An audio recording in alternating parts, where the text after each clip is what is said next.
మహిళా రిజర్వేషన్లు అన్నటువంటిది నెక్స్ట్ ఎలక్షన్స్లో ఖచ్చితంగా అమలవుతాయి అంటూ అమిత్ షా మరొకసారి స్పష్టం చేశారు.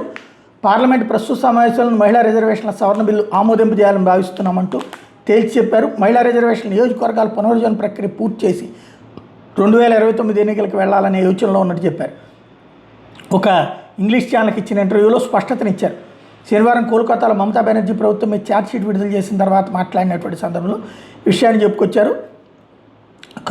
ఏదైతే మహిళలకు రిజర్వేషన్లు అమలు చేయలేము, పునర్విభజన కమిషన్ ఏర్పాటు ప్రతిపక్షాలతో అంటే ఎన్డీఏ కాంగ్రెస్ ప్రభుత్వం మహిళా రిజర్వేషన్ అడ్డుకునే ప్రయత్నం చేస్తుంది. నియోజకవర్గాల పునర్విభజన పూర్తి కాకుండా మహిళలకు రిజర్వేషన్లు అమలు చేయాలి.